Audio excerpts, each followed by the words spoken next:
सुनिए। अरे कौने बिरछवा, बाबा जी सुनिए। अरे कौने बिरछवा माला गई का फुलवा बाबा, अब फला लगाता यादिकार जोगी बाबा।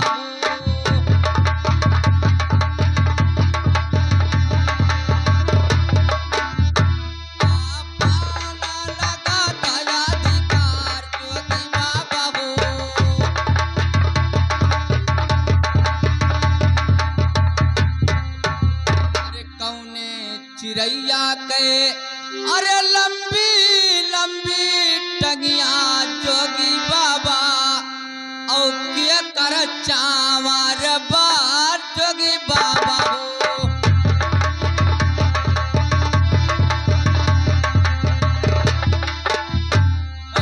किया कर चावर बार जोगी बाबा हो।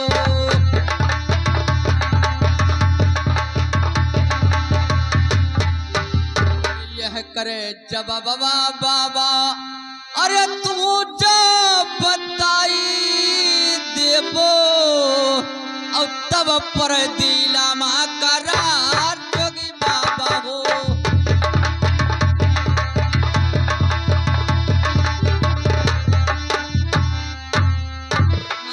तब पर दिला माँ करार जोगी बाबा हो।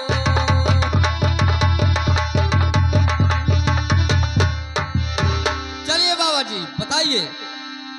अरे क्यारवा बिरछवा में लागल का फुलवा भैया, अरे फला लागे अधिकार बरई भैया।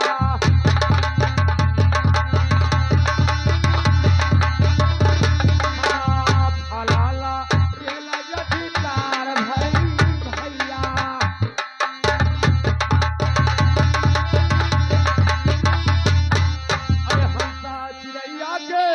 लंबे लंबे टगिया, अरे बगुला के चावर बार बरई भैया।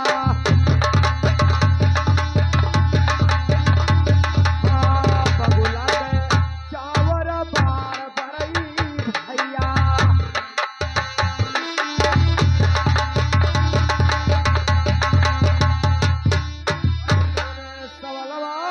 अरे जारो मोरे भैया, अरे जोगिया दुआरिया बतावे मोरे भैया।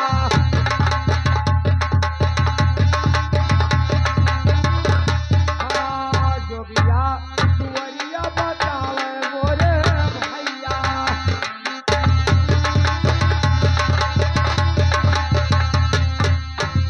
सुनिए बाबा जी। अरे कौन है जानवर बाबा जी ध्यान रखना। अरे कौन है जानवर, अरे पैदा भय से बाबा और 3 महीना तक सोवे जोगी बाबा।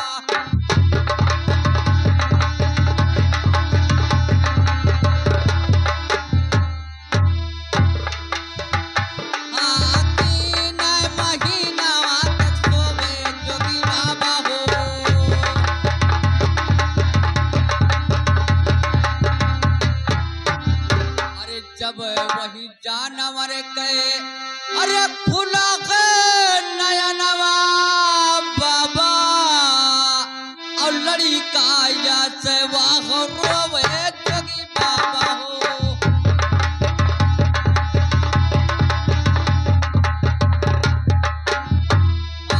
लड़ी का से वाह रोवे जोगी बाबा हो।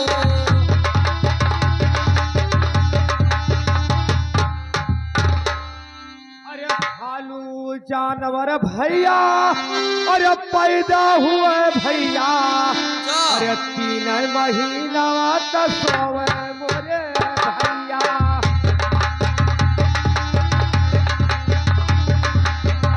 3 महीना तक सोवे मोरे भैया।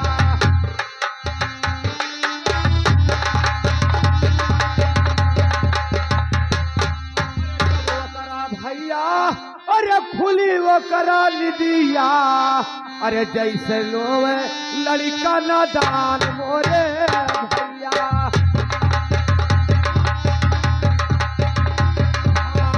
जैसे रोवे लड़का नादान मोरे भैया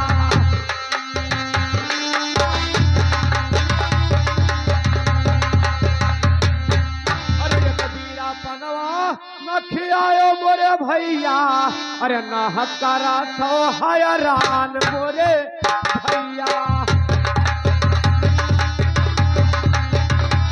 ना हकारा थो हैरान मोरे भैया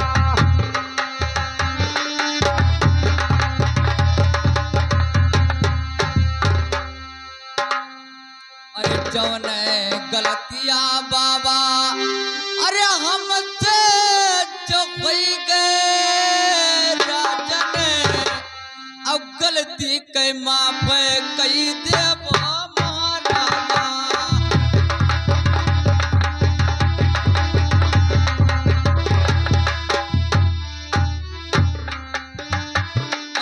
गलती के माफ कई देव महाराजा हो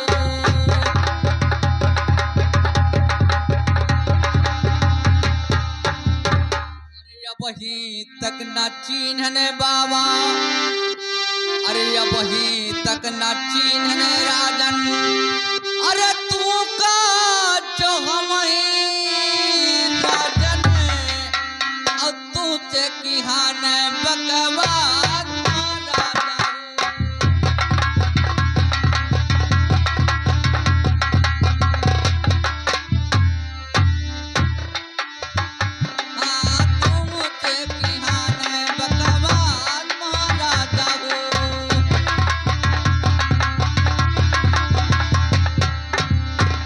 महाराजा मैं पहचान नहीं सका जो मुझसे गलती हो गया है महाराज मेरी गलती का क्षमा कीजिए। अरे भैया मैं कौन हूँ क्षमा करने वाला क्षमा तो आपका भगवान करेगा अनजाने में आपने मुझे नहीं पहचाना तो कोई बात नहीं है भैया लाइए मुझे एक बीरा पान खिला दीजिए मैं आपके द्वार को छोड़कर चला जाऊंगा। ठीक है राजन आपको मैं पान खिला रहा हूँ और इसके लिए चिंता फिक्र मत कीजिए महाराज। राजन आप तो जोगी फकीर हो गए महाराज लेकिन अब मेरे बाल बच्चों का रोजी कैसे चलेगा और मेरा क्या हाल होगा महाराज। अरे भैया बरई रोजी देने वाला तो इंसान है इंसान नहीं है भगवान है अगर इंसान रोजी देता तो रोजी आपको नहीं मिलता राजन जो पैदा किया है वही आपको रोजी देगा उसके सहारे पर अपना रोजी रोटी करो और भगवान आपके रोजी में आपके धंधे में बरकत करेंगे। महाराज आप तो जोगी फकीर बन करके चले जाओगे और मेरे दुकान पर पान खाओगे और मेरे बच्चे का सहारा आज से टूट रहा है महाराज क्योंकि मेरे पान का कोई दाम नहीं दे पाता था केवल आप ही एक असरफी मेरे पान का दाम देते थे लेकिन महाराज आप जोगिया रूप धारण कर लिए और यहाँ से आप जा रहे हैं और मैं आपके साथ चलना चाहता हूँ महाराज। नहीं नहीं बड़े भैया आप मेरे साथ जाओगे तो मेरा जोग नहीं पूरा होगा। राजन जब पान का अमल लागेगा तब मैं पान खिलाता रहूंगा। नहीं भैया आप अपने घर पे रहिए अपने बच्चों में रहिए यहीं पे अपना रोजी रोटी करके ये अपना गुजारा करें और अपने बच्चों का पालन पोषण करें भैया।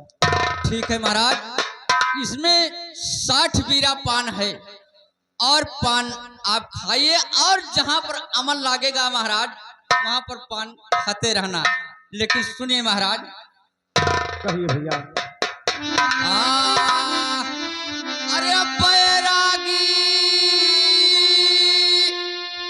ओ बैरागी रे विधना लिखा करा मामा बैरा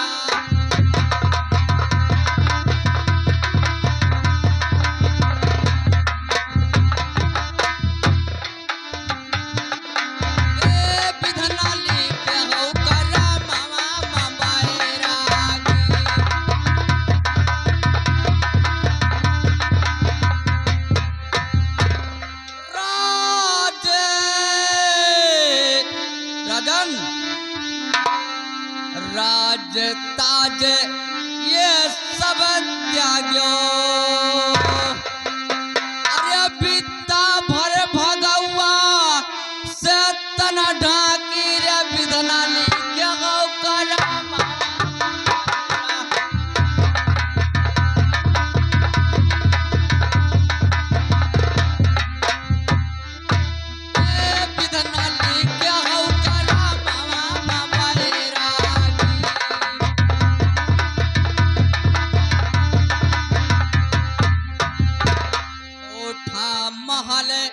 अटारी त्याग्यो राजन कोठा महल अटारी त्याग्यो अरे कुछ के गोनरिया प्रयासन लागी अब विधनाली के गौकर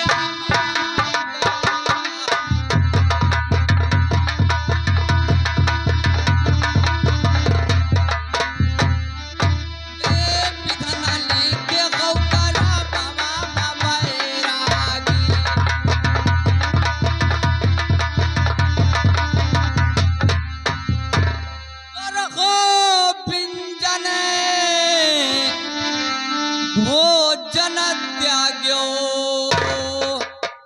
सुर हो पिंजन भोजन त्याग्यो अरे सुखी भौरिया कै भुअग लागी रे विधनाली के मौका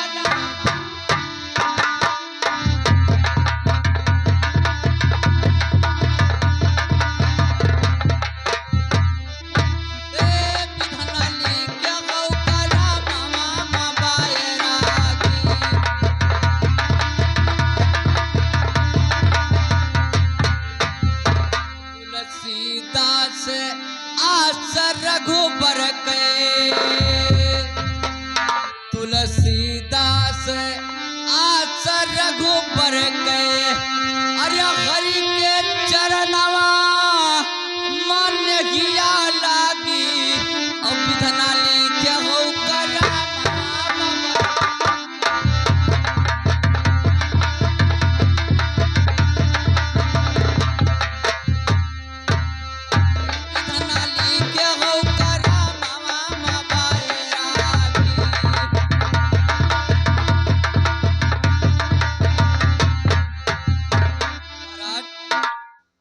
आप तो जोगी फकीर होकर के जा रहे हैं लेकिन मेरा दिल गवाही नहीं दे रहा है कि आपका संगत में छोड़ दूं क्योंकि आपके साथ में मैं रहना चाहता हूं महाराज। नहीं भैया, अगर मेरे साथ में आप रहोगे तो मेरा जोग पूरा होगा। आप जाइए अपने घर पर, अपने बाल बच्चों में रहिए, अपने परिवार में रहिए, अपना रोजी रोटी करिए और मेरे साथ में जाने से आपको ठीक नहीं है। ठीक है राजन, चलते चलते एक बात मैं और कहूंगा। कहिए अरे भैया। जागत रहो भाई और जगिया हो जागत रहो भाई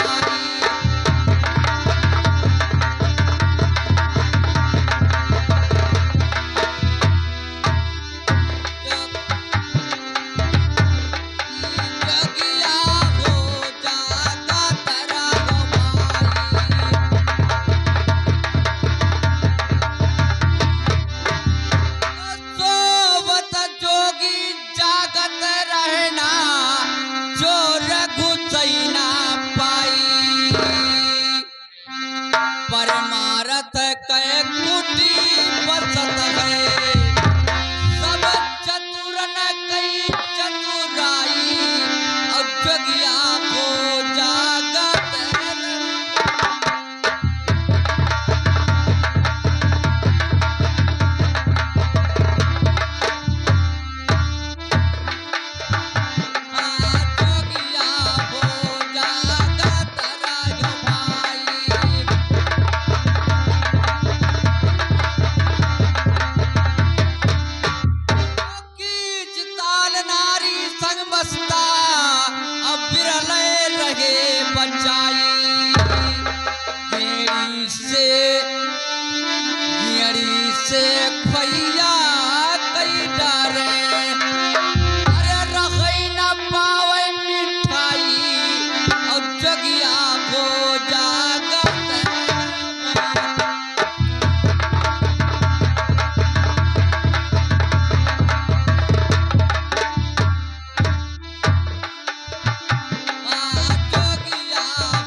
जब महाराज गोपी चंदा उस बरई से इतना टकरार करने के बाद में वो 60 बीरा पान का डब्बा ले लेते हैं, तो वहीं से अपने बहन के देश को याद करते हैं।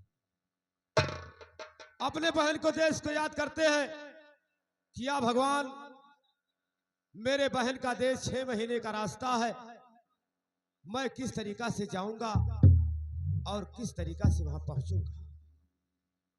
मेरे माता और पिता का आदेश नहीं है कि बेटा तुम 3 देश मांग करके खा लेना, लेकिन बहन के देश मत जाना।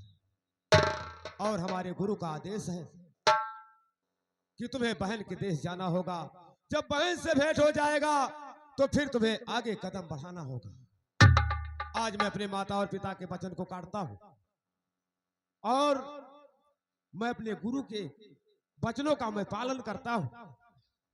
उसी जगह पर महाराज गोपी चंदा कसम खाते हैं कि जब तक मैं अपने बहन से भेंट ना करूं तो गौ का रक्त, अपने बहन से मुलाकात ना करूं तो गौ का मांस। महाराज गोपी चंदा उसी जगह पर कसम खा करके और बहन के देश को चल देते हैं। आइए बंधु, धन के घमंड,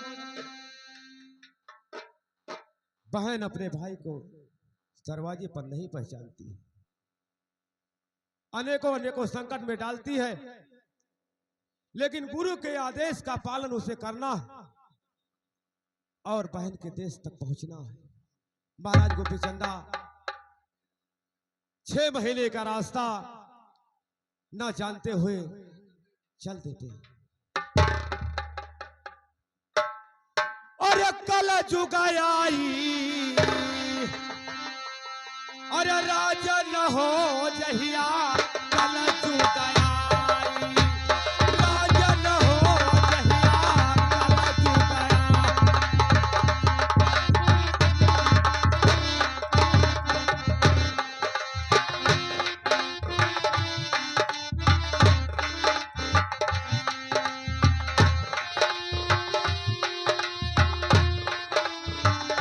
कल जुगाई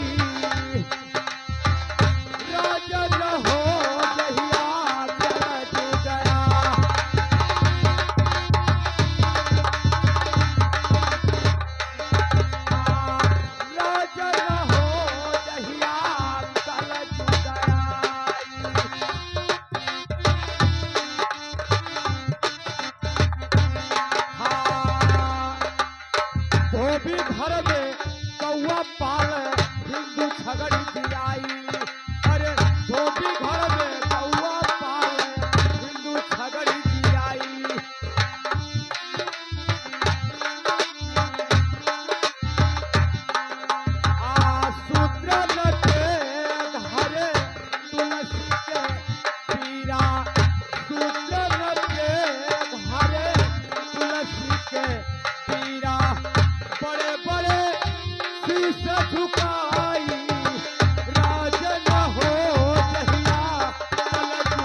दिखवाई राजन हो जहि दिन कल जुगा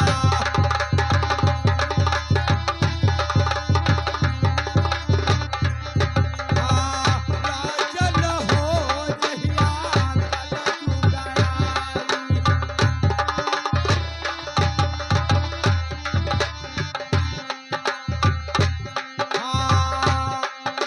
सुगत्यो सुनो परीक्षित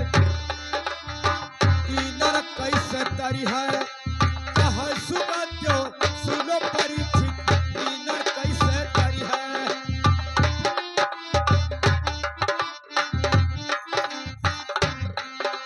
भवसा कर में हो नावना बेड़ा भवसा कर में हो नावना बेड़ा कैसे के पार उतरी है राजन हो जहि दिन कल जुग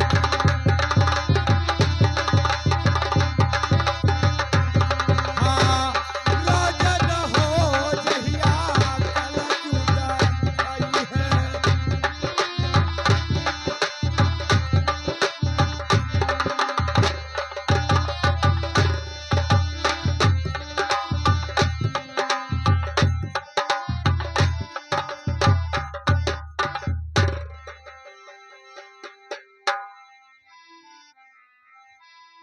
हेलो हेलो आइए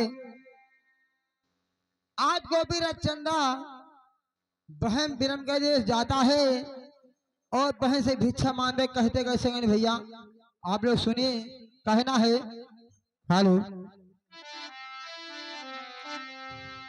कैसे आप लोग और बहन के लिए जाने कहना कैसे भैया हेलो ए कैसे हो अरे भजना बिना बिना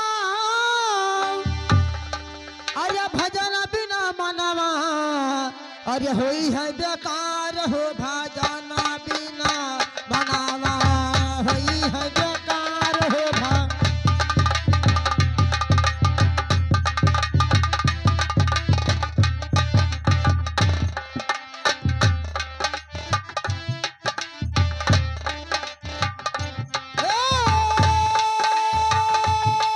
भजना बिना मनावा हो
लो इसे नहीं सीख लो भैया जाना नहीं सीख लो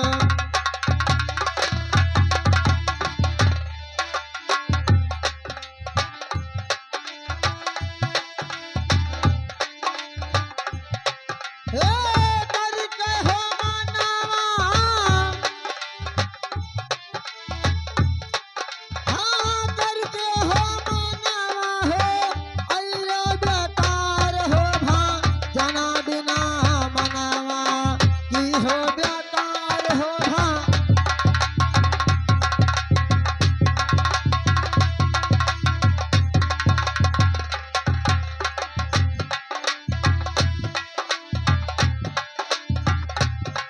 हाँ की हो बेकार हो भा जना बिना मनावा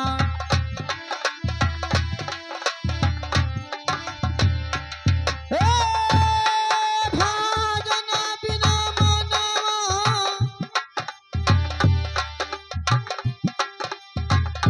हे भा जना बिना मनावा की हो बेकार हो भा जना बिना मनावा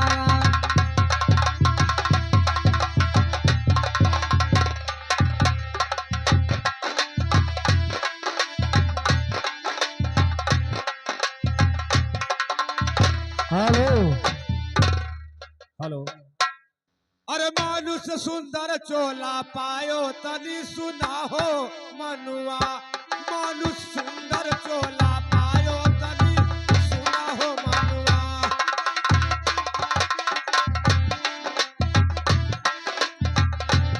अरे सुना हो मनुआ,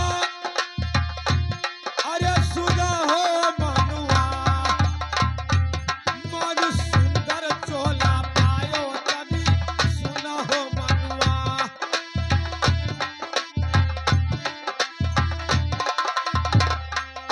मानुष सुंदर चोला पायो तनी सुना हो मनुआ।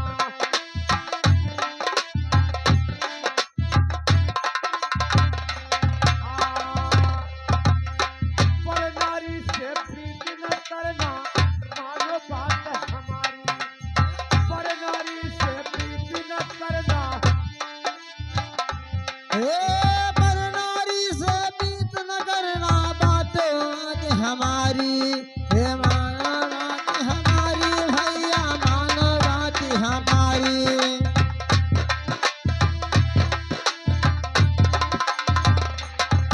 अरे प्रीत किया है इंद्र को देखो, कैसे भैले भग हजारी, भागे इंद्रा में लुकाई तनी सुना हो मनुआ। मानु सुंदर चोला पायो तनी सुना हो मनुआ।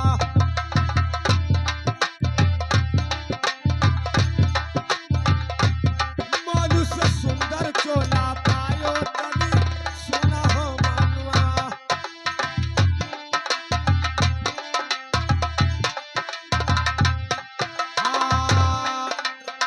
प्रीत किया रावण को देखो, लायो सिया चुराई।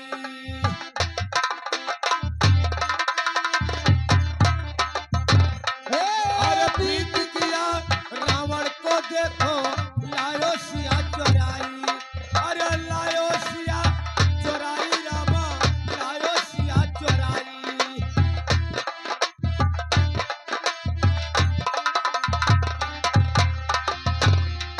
अरे जकरे पीछे कुटुंब कबीला सब मर के गयो वराई। लंका राज विभीषण पाई तनी सुना हो मनुआ।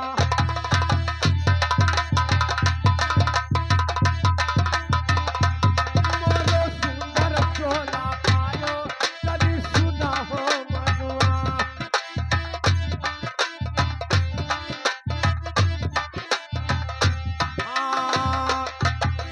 द्वापर युग में दुर्योधन ने जुआ की हो खेलाई।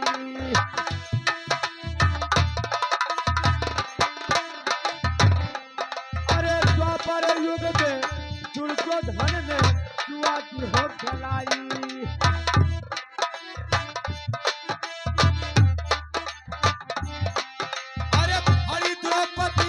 सभा के अंदर है घमसान लड़ाई, देखो महाभारत में जाई तनी सुना हो मनुआ, मानु सुंदर चोला पायो।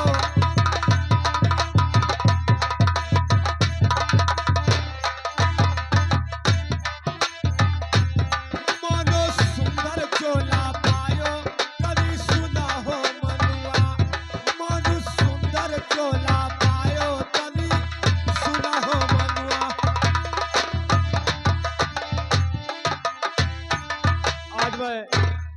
आज मैं चलते चलते किसी शहर में पहुंच गया। मुझे ये नहीं पता है ये कौन सा शहर है और यहाँ के राजा और रानी का नाम क्या है। आज मैं दरवाजे पर खड़ा होकर के और मैं आवाज लगाता हूं, देखता हूं कि कोई मंत्री दरबारी है। अरे भैया, इस राज्य में कोई दरबारी मंत्री हो? कौन हो ये? अरे भैया, अरे सूते ही नहीं देता, ये गावत हो, ये चला जाता हो। अरे भैया, आए मंत्री, आप है मैं आपसे कुछ कहना चाहता हूँ। हमसे? क्या आप नाराज तो नहीं होंगे? मन नाराज वाली कौन बात है? कहा जाओ तू है का को? अरे कौने नगरिया अरे हुए मोरे भैया, अरे कौन में रजबक बताओ मोरे भैया।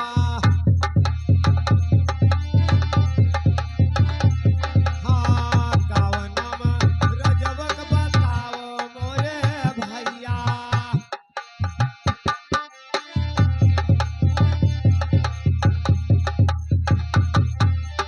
अरे काव नाम रजवक बताओ मोरे भैया, अरे रनिया के नाम बताओ मोरे भैया।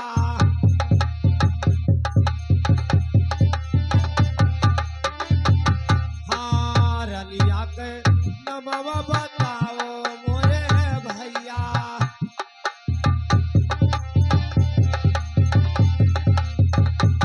अरे रनिया के नमवा अरे हमके बताओ भैया, अरे लई लई द्वारवा पे दान मोरे भैया।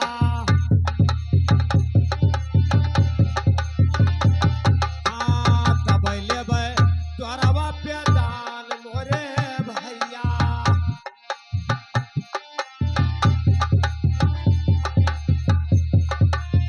अरे जब तक न बतैबो भैया, अरे रजवा के नमवा, अरे नहीं लेबै द्वारवा पे दान मोरे भैया।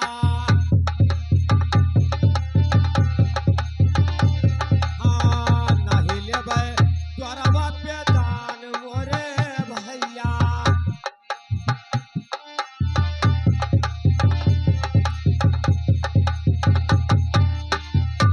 आए भैया मंत्री, मुझे ये बताओ कि ये कौन सा शहर है और यहाँ के राजा और रानी का नाम क्या है? बाबा जी, आप शहर का नाम जानना चाहते हो? इससे मतलब क्या है बाबा जी?